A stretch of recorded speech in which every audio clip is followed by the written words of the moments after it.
Good morning students. Last class में हमने पढ़ा स्पीसीज़ एक्सटिंक्शन के बारे में। बायोडाइवर्सिटी लॉस का एक हमने एस्पेक्ट पढ़ा जो कहा था कि स्पीसीज़ एक्सटिंक्शन क्या होता है। स्पीसीज़ एक्सटिंक्शन में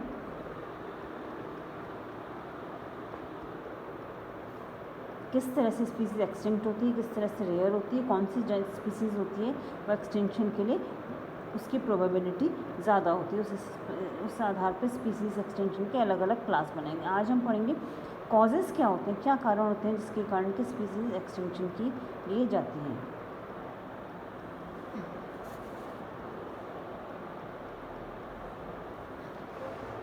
इसके अनेक रीज़न है। सबसे पहले है हैबिटेट डिस्ट्रक्शन। हैबिटेट हम जानते हैं क्या होता है, वो स्थान होता है जहाँ पे कि वो प्लांट रहता है। तो सबसे ज़्यादा प्राइमरी कॉज होता है बायोडाइवर्सिटी लॉस का है वो डायरेक्ट ह्यूमन एक्सप्लॉयटेशन नहीं होता। मतलब ऐसा नहीं होता कि हमने बहुत सारे पेड़ कंज्यूम कर लिए, एनिमल को हंट कर लिया तो उसके बायोडाइवर्सिटी पे लॉस होगा। बहुत सारे इनडायरेक्ट लॉसेस होते हैं। इनडायरेक्ट लॉसेस कैसे होते हैं कि ह्यूमन पॉपुलेशन के एक्सपेंशन से और ह्यूमन एक्टिविटीज़ से वो हैबिटेट जिसमें कि वो प्लांट्स उगते थे वो नष्ट हो गए, जिसके के कारण अगर वो हैबिटेट नष्ट हो जाएगी तो उसमें उगने वाले प्लांट्स और एनिमल्स भी एडवर्स इफेक्ट पड़ेगा और ज़्यादा एडवर्स इफेक्ट होगा तो वो एक्सटिंक्ट हो जाएंगे। जो ये ग्रेटेस्ट डिस्ट्रक्शन है बायोलॉजिकल कम्युनिटी का वो 150 ईयर्स के जो लास्ट 150 ईयर्स में होगा। क्यों? क्योंकि डेवलपमेंट हो गया है जो कि 1850 में 1 मिलियन से 1930 में 2 मिलियन तक पहुंच गया, 1990 में 5.3 बिलियन और उसके बाद 2000 तक 6.5 बिलियन स्पीसीज़ नष्ट हो गई हैं और इनकी संख्या बहुत तेज़ी से बढ़ती जा रही है। हैबिटेट लॉस जो होता है वो सबसे प्राथमिक थ्रेट होता है, प्राइमरी थ्रेट होता है सब ज़्यादातर वर्टिब्रेट्स का। ज़्यादातर वर्टिब्रेट्स जो होते हैं आज उनका एक्सटिंक्शन क्यों हो रहा है, जैसे कि आपने देखा कि डायनासोर्स जो है वो एक्सटिंक्ट हो गए क्योंकि उनकी हैबिटेट नष्ट हो गई, वो जगह नष्ट हो गई जहाँ वो रहते थे। अगर वो जगह नष्ट हो जाएगी तो वो अपने आप उनका सर्वाइवल खतरे में पड़ जाएगा और वो नष्ट पड़ जाएगा। बहुत सारे कंट्रीज़ में खास करके जैसे मैंने अभी बताया था लास्ट क्लास में आइलैंड्स में जहाँ पॉपुलेशन डेंसिटी बहुत ज़्यादा है और जिससे कि ओरिजिनल हैबिटेट जो है वो नष्ट हो गए। 50% से ज़्यादा वाइल्ड लाइफ हैबिटेट जो हैं डिस्ट्रॉय हो गए हैं। ओल्ड वर्ल्ड ट्रॉपिकल कंट्रीज़ हैं उसमें 61 में से 49 हैबिटेट नष्ट हो गए। इन ट्रॉपिकल एशिया में 65% वाइल्ड हैबिटेट लॉस्ट हो गई हैं।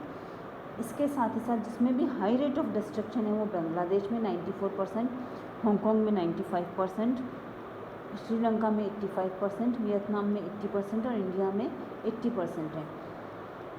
जो फैक्टर्स हैं जैसे कि आप जानते हो हैबिटेट डिस्ट्रक्शन के क्या फैक्टर्स होते हैं, industrial and commercial activity, economy का बढ़ना, mining, cattle grazing, commercial fishing, forestry, plantation, agriculture, manufacturing, dam construction, ये अनेक जगह हैं जहाँ के कारण कि वो जगह जहाँ प्लांट उगते थे उनको पूरी तरह से बदल दिया गया है इंडस्ट्रीज़ में, एग्रीकल्चर में, कमर्शियल यूजेस के कारण। तो हैबिटेट डिस्ट्रक्शन मतलब जिस जगह जो स्पीसीज़ उगती थी उस जगह ही नष्ट हो गई जिसके कारण वो स्पीसीज़ एक्सटिंक्ट स्टेज में आ गई है।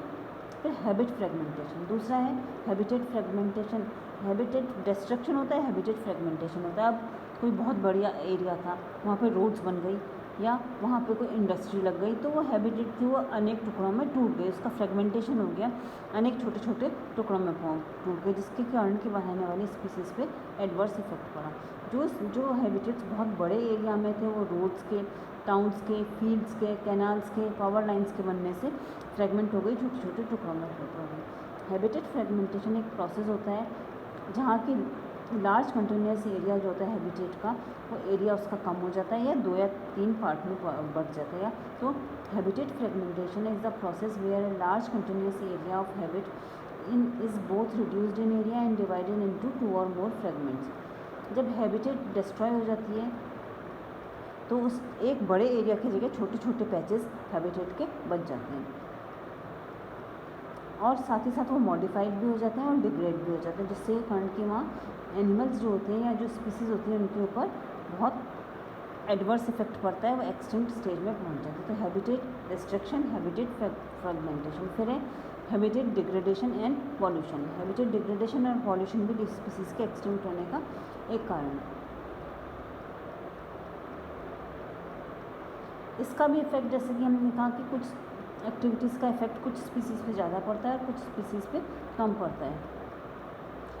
हैबिटेट डिग्रेडेशन की ऐसे होता है जैसे कि फॉरेस्ट फायर के कारण, जिसके कारण कि जैसा कि मैंने अभी कहा कुछ पे अधिक इफेक्ट पड़ता है। फॉरेस्ट फायर है उसके कारण लार्ज ट्रीज़ के ऊपर तो कई बार इफेक्ट नहीं पड़ता, वो तो सर्वाइव कर जाते हैं, पर जो छोटे छोटे फौना हैं, इंसेक्ट्स हैं या जो छोटे छोटे प्लांट्स हैं जो फ्लोरिस्ट फ्लोर पे पाए जाते हैं वो पूरी तरह से नष्ट हो जाते हैं। तो हैबिटेट डिग्रेडेशन उसके छोटे छोटे टुकड़ों में बंटने के अलावा और भी कई नेचुरल और मैनमेड कारणों से होता है। एक तो फॉरेस्ट फायर, जिसके कारण कि जो ground level flora and fauna है वो पूरी तरह से नष्ट हो जाता है। Boating and diving in coral reef areas degrade the fragile species. फिर the most subtle form of habitat degradation is environmental pollution, the most common cause of which are pesticides, industrial chemicals and waste emissions from factories and automobile sediment deposits from eroded hillsides. तो pesticides जो होते हैं, industrial chemicals होते हैं, waste होते हैं, उनका environment पे एडवर्स इफेक्ट पड़ता है जिसके कारण कि हैबिटेट का डिग्रेडेशन होता चला जाता है। फिर एक और कारण है, अभी तक तो हमने पढ़ा हैबिटेट के बारे में, हैबिटेट का डिस्ट्रक्शन हो जाता है, हैबिटेट का फ्रेगमेंटेशन हो जाता है, हैबिटेट का डिग्रेडेशन हो जाता है। एक और कारण है बायोडाइवर्सिटी लॉस का, इंट्रोडक्शन ऑफ एक्जोटिक स्पीसीज। वो स्पीसीज जो इस एरिया में नहीं उगती उनको उस एरिया में लाया जाता है। आप सब जानते हैं कांग्रेस ग्रास के रूप में जूली फ्लोरा के बारे में, ये उगी और इसने वहाँ एक बार इसको इसलिए लाया गया कि ग्रीनरी की जाए, पर ये उगी तो ये इतनी ज़्यादा हो गई कि इसने वहाँ पे उगने वाली नेचुरल बायोडाइवर्सिटी को, नेचुरल प्लांट्स को नष्ट कर दिया। दूसरा एक एग्जांपल है prosopis juliflora, Australian acacia जिसको कहा जाता है सू बबूल, ये भी ग्रीनरी के लिए शुरू में लाया गया था। यूकलिप्टस, ऐसे अनेक एग्जाम्पल हैं कि जब बाहर की स्पीसीज़ को अंदर लाया गया तो उसने यहाँ की बायोडाइवर्सिटी को नष्ट कर दिया, क्योंकि वो यहाँ के क्लाइमेट में इतनी ज़्यादा फैल गई कि यहाँ नेचुरल उगने वाली जो स्पीसीज़, जो फ़ायदेमंद स्पीसीज़ थी, जो यहाँ की मिट्टी को, यहाँ की क्लाइमेट को एनरिच करती थी, वो सब नष्ट हो गई। अच्छा, ये कुछ स्पीसीज़ तो एक्जोटिक स्पीसीज़ का इंट्रोडक्शन किया। कुछ स्पीसीज़ हम जब अन्य प्लांट लाते हैं बाहर से तो उनके साथ एक्सीडेंटली वीड्स के रूप में आ जाती है, वो भी बायोडाइवर्सिटी पे एडवर्स इफेक्ट डालते हैं। फिर डिजीज़, जैसे जैसे पॉल्यूशन बढ़ा डिजीज़ ज़्यादा बढ़ी, डिजीज़ बढ़ने के कारण भी स्पीसीज़ लॉस होता है, स्पीसीज़ कई बार पूरी की पूरी नष्ट हो जाती है। ओवर एक्सप्लॉयटेशन, जैसे जैसे ह्यूमन पॉपुलेशन बढ़ी नेचुरल रिसोर्सेज का यूज़ बढ़ता गया। मेथड्स ऑफ हार्वेस्टिंग जो मॉडिफाइड होते गए। ट्रेडिशनल सोसाइटी में जो हार्वेस्टिंग होती थी या एक्सप्लॉयटेशन होता था वो सस्टेनेबल होता था, जहाँ ओवर एक्सप्लॉयटेशन नहीं होता था। जैसे जैसे डेवलपमेंट हुआ, पॉपुलेशन हुई, वर्ल्ड रिसोर्सेज जो होते हैं बहुत तेज़ी से एक्सप्लॉयटेशन होने लगा। ओवर एक्सप्लॉयटेशन हुआ तो क्या हुआ, स्पीसीज़ की जो ग्रोथ रेट थी वो इसके कंजम्पशन रेट से कम रह गई, तो स्पीसीज़ की संख्या कम होती गई और वो धीरे धीरे एक्सटिंक्शन के स्टेज में आ गई।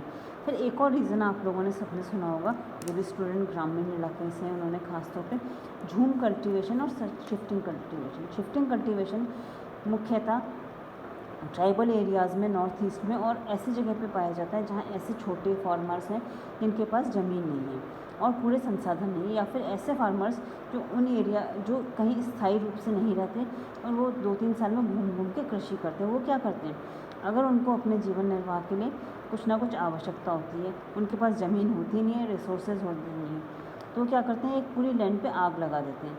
आग लगाने से उस वहाँ की नेचुरल वेजिटेशन नष्ट हो जाती है और फिर उस एरिया पे खेती करते हैं। शुरू में 2-3 साल तक, क्योंकि उस आग में पोटाश आदि होते हैं, तो वो जो एरिया होता है वो हाई मिनरल कंटेंट्स होता है, बहुत अच्छी फसल होती है। पर धीरे धीरे उनके पास फर्टिलाइज़र्स और कुछ भी नहीं होता, तो जो सॉइल की फर्टिलिटी होती है कम होती जाती है। 2-3 साल बाद वो फसल देना बंद कर देती है, तो फिर वो दूसरे नए एरिया पे जाते हैं, फिर वहाँ पे यही प्रक्रिया अपनाई जाती है। तो इस तरह से बहुत सारी हैबिटेट डिस्ट्रक्शन हो जाती है। तो झूम कल्टीवेशन भी एक बहुत बड़ा रीज़न है हैबिटेट डिस्ट्रक्शन का। तो हमने क्या देखा, बायोडाइवर्सिटी लॉस क्या होता है कल की क्लास में, फिर बायोडाइवर्सिटी लॉस के क्या क्या कारण है, habitat destruction, habitat fragmentation, habitat degradation, introduction of exotic species, disease, over exploitation और झूम कल्टीवेशन। Thank you.